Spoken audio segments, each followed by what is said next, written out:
प्रिय विद्यार्थियों, इस समय आप मुझे देख रहे हैं स्टूडेंट पोर्टल यूट्यूब चैनल पर। इस चैनल पर मैं कक्षा 6ठी, 7वीं, 8वीं के सभी वीडियो अपलोड करता हूं। और इसमें आप विज्ञान, गणित, सामाजिक विज्ञान के वीडियो देख सकते हैं। और कक्षा 9वीं का विज्ञान के वीडियो इस बार मैंने चालू करे हैं। कक्षा 9वीं विज्ञान इसी पोर्टल पर, इसी भी स्टूडेंट पोर्टल यूट्यूब चैनल पर। और हर वर्ष एक क्लास आगे बढ़ जाऊंगा मैं।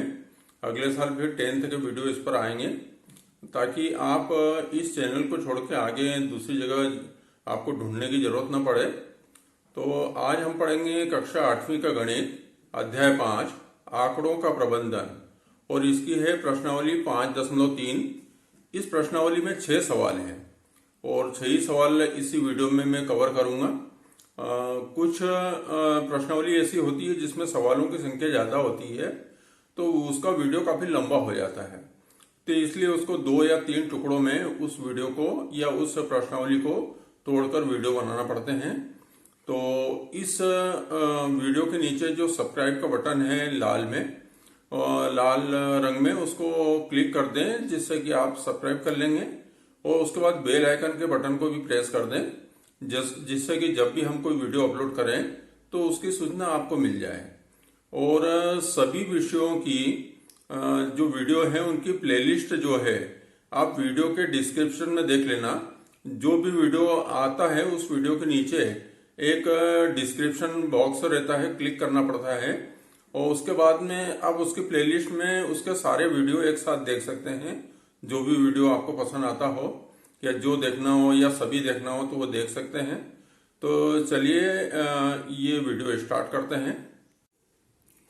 ये पहला प्रश्न है, पहला सवाल। इन प्रयोगों में आप जो परिणाम देख सकते हैं उन्हें लिखिए। ए है पहिए को घुमाना। तो देखो ये पहिया है, इसमें क्या है, ए दिया है, बी सी डी दिया है। और बी है 2 सिक्कों को एक साथ उछलना। तो पहिए को अगर घुमाएंगे तो क्या परिणाम देखेंगे हम, कि ये जो संकेतक है कभी वो बी पर रुकेगा, अभी जैसे बी पर रुका हुआ है, फिर कभी सी पर रुकेगा, फिर कभी डी पर रुकेगा और फिर कभी ए पर रुकेगा। तो ये अपनों को परिणाम देखने को मिल सकते हैं कि ये ए बी सी डी किसी एक पर रुके। 4 अपने पास संभावनाएं हैं। और बी जो है 2 सिक्कों को एक साथ उछलना। तो ये पहला सिक्का है जिसमें होते हैं हेड और टेल। और ये दूसरा सिक्का है जिसमें होते हैं हेड और टेल। तो यहां पर अगर इनको एक साथ उछालें तो क्या संभावनाएं बनेगी। पहले बनेगी कि दोनों के हेड आ जाएं। दूसरी संभावना बनेगी कि एक का हेड आए, दूसरे का टेल आए। तीसरी संभावना ये बनेगी कि पहले का टेल आए, दूसरे का हेड आए। और चौथी संभावना ये बनेगी कि दोनों के टेल आए। तो ये इनकी संभावना है जो अपन परिणाम देख सकते हैं। अब हम करते हैं दूसरा सवाल। दूसरा सवाल है, जब एक पासे को फेंका जाता है तब निम्नलिखित प्रत्येक घटना से प्राप्त होने वाले परिणामों को लिखिए। तो देखो यहां पासे में क्या होता है, पासे में ये जो पासा है, इस प्रकार से पासा रहता है। पासा एक घन होता है जिसके 6 फलक होते हैं। ये हो गया, इसके 6 फलक हैं, जिसमें सबसे ऊपर 1 लिखा है, इधर की साइड जो है 2 लिखा है, फिर इसके नीचे 3 लिखा है और ये लिखा है 4, और उधर की साइड 5 लिखा है और इधर की साइड 6 लिखा है। तो इस प्रकार ये घन है। तो ये पासा होता है। तो इसमें 1 से लेकर 6 तक अंक होते हैं। तो कौन कौन सा अंक होते हैं ये देख लेते हैं। 1, 2, 3, 4, 5 और 6, ये 6 अंक होते हैं। अब इसमें अभाज्य संख्या कौन कौन सी है। पहला है कि प्राप्त होने वाले परिणामों को लिखिए। तो पहला ए है एक अभाज्य संख्या। तो देखो अभाज्य संख्या मतलब जिसमें केवल उसी संख्या का भाग जाए, अन्य संख्या का न भाग जाए। तो यहां पर 1, 3, 5 जो है वो अभाज्य संख्याएं हैं। तो हमको अभाज्य संख्या क्या क्या मिल सकती है, 1, 3, और 5, ये अभाज्य संख्या हमको मिल सकती है। बी है एक अभाज्य संख्या नहीं, तो अब जो बची है 2, पर 2 में भी स्वयं का भाग जाता है, तो अभाज्य संख्या में केवल आएगा 4 और आ जाएगा 6। तो 4 और 6 है, तो ये अभाज्य संख्या नहीं है, तो ये परिणाम में आएंगे। 2 में स्वयं का भाग जाता, अन्य किसी का भाग नहीं जाता। अब 1 का तो सभी में भाग जाता है। अब यहां पर है 5 से बड़ी एक संख्या, तो 5 से बड़ी केवल एक ही संख्या है 6, तो यहां प्राप्त परिणाम केवल 6 आएगा। 5 से बड़ी संख्या नहीं, तो 5 से बड़ी नहीं लेना है, पर 5 भी नहीं लेना है, तो 5 से छोटी संख्या लेना है, तो वो आ जाएगी 1 2 3 4, 1 2 3 4, ये हो जाएगी 5 से बड़ी संख्या नहीं, मतलब 5 से छोटी संख्या। तो ये था हमारा सवाल नंबर 2। अब हम करते हैं सवाल नंबर 3। सवाल नंबर 3 में है, ज्ञात कीजिए ए, प्रश्न 1A में सूचक के डी पर रुकने की प्रायिकता। अब 1A देख लें अपन क्या है। देखो ये 1A है, इसमें क्या बताना है अपनों को, 1A में सूचक के डी पर रुकने की प्रायिकता। तो डी कितना है यहां, अनुकूल प्रायिकता। देखो यहां पर लिखेंगे, प्रायिकता होती है, प्रायिकता का सूत्र होता है अनुकूल संभावनाएं, मतलब जो हम चाहते हैं वो संभावनाएं कितनी है, अनुकूल संभावना बटे कुल संभावना, कुल कितनी संभावना है, तो ये रहता है प्रायिकता। अब यहां पर देख लें प्रायिकता इसकी क्या है। तो देखो अनुकूल संभावना कितनी है, डी कितने हैं यहां पर, 1 है केवल, तो ये प्रायिकता हो गई। प्रायिकता को हम P लिखेंगे, P का मतलब होता है प्रोबेबिलिटी, मतलब प्रायिकता। तो P बराबर हो गया अनुकूल संभावनाएं, D केवल 1 है, ये हो गया 1। और कुल ऐसे जो त्रिज्या खंड है उसमें क्या क्या कितने हैं, 1 2 3 4 5, क्योंकि 5 में से किसी एक पर यह संकेतक रुकेगा, तो कुल संभावना है 5। तो ये हो गया 1/5, और इसमें 100 का गुणा कर देंगे, तो ये प्रतिशत में क्या आ जाएगी, प्रायिकता आ जाएगी। तो ये हो गया 5 एकम 5, 5 दूनी 10, 5 शून्यम 0, तो ये हो गया 20 एकम 20, मतलब इसकी प्रायिकता क्या हो गई, 20%। ये हो गई प्रश्न 1A में सूचक के डी पर रुकने की प्रायिकता। अब हम आगे देखें।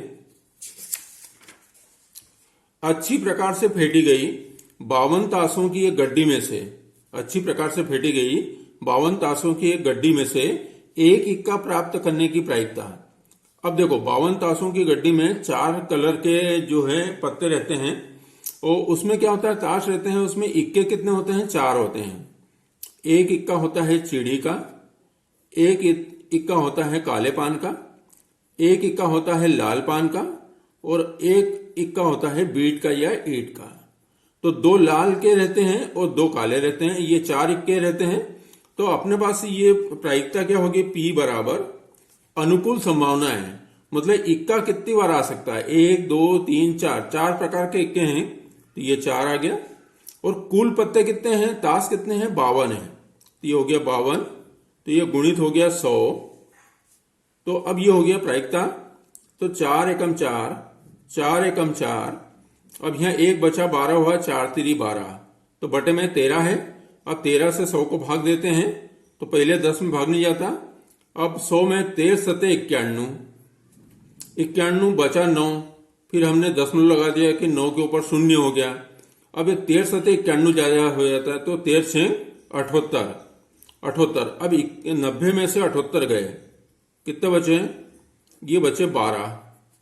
अब 12 के ऊपर फिर 0 लग जाएगी। अब 13 सते 91, 13 8 104, और 13 9 की 117, तो ये 7.69% ये इसकी प्रायिकता आ जाएगी, इक्का आने की प्रायिकता 52 ताशों की एक गड्डी में से।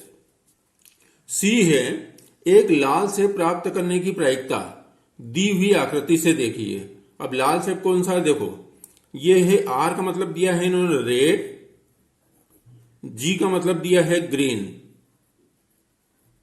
अब यहां प्रायिकता कैसे निकलेगी, प्रायिकता P बराबर रेड कितने हैं हमको निकालना है, लाल सेब। देखो रेड 1 है, 2 है, 3 है, 4 है, तो अनुकूल संभावना हो गई 4। और कुल कितने सेब हैं, 1 2 3 4 5 6 7, ये 7 है, ये 4/7 हो गया, गुणित कर दिया हमने 100। 100 का गुणा कर दिया। अब 7 से इसको काटते हैं तो 7 एकम 7, बचा 3, 30 हुआ, 7 चौक 28। अब 30 में से 28 गए तो 2 बचे, दशमलव लगा दिया। उसके बाद में 20 आए, 7 दूनी 14, 7 तरीके ज्यादा हो जाएंगे, 7 दूनी 14। अब यहां से 14 हटाया तो 6 बचे, फिर 6 के ऊपर 0, 7 7 49, 7 8 56। तो 8 बार भाग गया, 14.28, 2 अंक तक ही लेंगे, इसके बाद भी और भाग जाएगा। अब 4 का इसमें गुणा कर दिया हमने, ये हो गया 4 8 32 का 2, हाथ क्या है 3, 4 दूनो 8 और 3 11 का 1, हाथ का है 1, दशमलव लगाया, 4 चौक 16 और 1 17 का 7, हाथ का है 1, और 4 एकम 4 और 1 5। तो यहां पर आया 57.12% लाल से प्राप्त करने की प्रायिकता हो गई। तो यह था हमारा सवाल नंबर 3। अब हम करते हैं सवाल नंबर 4। यह है सवाल नंबर 4। 10 पृथक पर्चियों पर 1 से 10 तक संख्याएं लिखी हुई है। एक पर्ची पर एक संख्या, मतलब क्या हो गया, देखो ये पर्चियां हैं 10, ये हो गई 3 4 5 6 7 8, ये 9 और एक ये शुरू में बढ़ा दी, ये 10।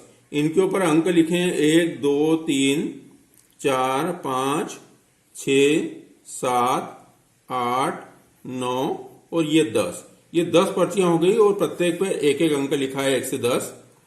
उन्हें एक बक्से में रखकर अच्छी प्रकार से मिला दिया जाता है। बक्स के अंदर से है, मतलब बक्से के अंदर से बिना देखे एक पर्ची निकाली जाती है। निम्नलिखित की प्रायिकता क्या है? संख्या 6 प्राप्त करना। तो देखो संख्या 6 केवल एक ही है, तो प्रायिकता P बराबर हो गया अनुकूल संभावनाएं 1, और कुल कितनी पर्चियां हैं 10, तो बटे में आ गया 10 कुल संभावनाएं, और इसमें 100 का गुणा कर दिया। तो 10 एकम 10, 10 ढाई 100, तो यह है प्रायिकता इसकी आ गई 10%। दूसरा सवाल है 6 से छोटी एक संख्या प्राप्त करना। तो देखो ये 6 है, 6 से छोटी ये है, तो 1 2 3 4 5, तो अपने पास अनुकूल संभावनाएं कितनी है 5, और कुल कितनी संभावना है 10 है। तो 5 बटे 10 गुणित हो गया 100, तो 5 एकम 5, 5 दूनी 10, और 2 से इसको काटेंगे तो 2 पंजा 0, सॉरी 2 पंजा 10 और 2 शून्य 0, ये आ गया 50, और 50 हो गया प्रतिशत, यह संभावना आ गई। नंबर 3, 6 से बड़ी एक संख्या प्राप्त करना। तो देखो 6 से बड़ी कितनी है 7 8 9 10, 4 संख्याएं हैं, तो ये प्रायिकता हो गई, अनुकूल संभावनाएं हो गई 4, कुल संभावनाएं हैं 10, गुणित हो गया 100। अब 10 ढाई 100 करा, 10 ढाई 100 और 10 चौक 40, तो ये 40% इसकी प्रायिकता आ गई। चौथा, एक अंक की एक संख्या प्राप्त करना। देखो 1 से लेकर 10 तक में 1 से लेकर 9 तक की जो संख्याएं हैं वो एक अंक की है, और 10 जो है वो 2 अंक की है। तो यहां पर P बराबर हो गई प्रायिकता बराबर एक अंक की संख्याएं कितनी है 9 है, 1 से लेकर 9 तक। कुल कितनी मतलब कुल कितनी संभावना है 10, क्योंकि 10 पर्चियां हैं, इसको 100 से गुणा कर दिया, ये हो गया 10 ढाई 100 और 10 नमे की 90, तो 90% क्या हो गई इसकी प्रायिकता हो गई। तो ये था हमारा सवाल नंबर 4। अब हम करते हैं सवाल नंबर 5। ये है सवाल नंबर 5।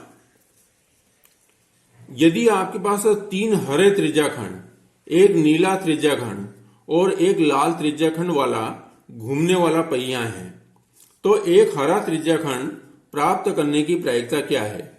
तो देखो कुल त्रिज्याखंड कितने हैं, कुल त्रिज्याखंड ये हैं, देखो 3 हरे, एक नीला और एक क्या है लाल, तो ये हो गए 3 और 1 4 और 1 5, कुल त्रिज्याखंड हो गए अपने पास 5। अब हमको निकालना है, तो एक हरा त्रिज्याखंड प्राप्त करने की प्रायिकता। तो देखो इसको मैं प्रायिकता लिख रहा हूं, अपनों को एक और प्रायिकता याद करनी है। ऐसा त्रिज्याखंड प्राप्त करने की प्रायिकता है क्या है जो नीला न हो, है ना। तो पहले हमको क्या निकालना है, हरा त्रिज्याखंड प्राप्त करने की प्रायिकता। तो ये प्रायिकता को मैंने P लिखा और हरे को दर्शाने के लिए मैंने G लिख दिया ग्रीन बराबर। अब ग्रीन कितने हैं देखो, ग्रीन यहां पर हरे कितने हैं 3 हैं, तो अनुकूल प्रायिकता हो गई 3, कुल प्रायिकता कितनी है 3 और 1 4 और 1 5, 5 है। इसको मैंने 100 से गुणा कर दिया, तो 5 एकम 5, 5 दूनी 10, 5 शून्य 0, ये हो गया 20, 20 3 क्या हो गया 60, तो 60% प्रायिकता हो गई किस बात की, एक हरा त्रिज्याखंड प्राप्त करने की। ठीक है, अब दूसरा क्या है, एक ऐसा त्रिज्याखंड प्राप्त करने की प्रायिकता क्या है जो नीला न हो। तो यहां पे मैंने P लिखा और नीले को बोलते हैं ब्लू, तो ब्लू लिखा और ब्लू को मैंने क्रॉस कर दिया कि नीला नहीं होना चाहिए। तो देखो नीला एक ही है, इसको नहीं होना चाहिए, तो 3 हरे हो सकते हैं और 1 लाल हो सकता है। तो अनुकूल संभावनाएं कितनी है 3 और 1 4, तो 4 हो गई, 4 त्रिज्याखंड जो है वो अनुकूल प्रायिकता है, और कुल जो है 3 और 1 4 और 1 5 है, कुल संभावनाएं जो है 5 है। इसको मैंने कर दिया 100 से गुणा, 5 एकम 5, 5 दूनी 10, 5 शून्य 0, 20, 20 चौक हो गया 80, तो 80% इसकी प्रायिकता आ गई। 60% हो गई हरे त्रिज्याखंड प्राप्त करने की और 80% हो गई नीला त्रिज्याखंड न प्राप्त करने की। तो ये था हमारा सवाल नंबर 5। अब हम करते हैं सवाल नंबर 6। सवाल नंबर 6 है, प्रश्न 2 में दी हुई घटनाओं की प्रायिकता ज्ञात कीजिए। तो देखो ये प्रश्न नंबर 2 था, मैं आपको एक बार फिर से बता देता हूं। ये प्रश्न नंबर 3 है और ये है हमारा प्रश्न नंबर 2। देखो ये प्रश्न नंबर 2 है, एक अभाज्य संख्या, एक अभाज्य संख्या नहीं, 5 से बड़ी एक संख्या और 5 से बड़ी संख्या नहीं। तो ये सवाल नंबर 2 था जिसको मैंने यहीं पर ले लिया है। तो प्रश्न 2 में दी हुई घटनाओं की प्रायिकता ज्ञात कीजिए। तो देखो जब एक पासे को, पासे मतलब अभी पहले बताया था 1 से लेके 6 तक अंक, 1 2 3 4 5 6, 1 से लेके 6 तक अंक होते हैं। पासा एक घन होता है जिसकी 6 फलकें होती है और उनकी प्रत्येक भुजा की लंबाई समान होती है। तब निम्नलिखित प्रत्येक घटना के लिए आपको प्रायिकता ज्ञात करना है। एक अभाज्य संख्या, तो इसमें देखो अभाज्य संख्या 1 से 6 तक में कौन कौन सी होती है, 1 होती है, 3 होती है और 5 होती है, और 1 2 भी होती है अभाज्य संख्या, है ना। ये अपनों ने पहले इसमें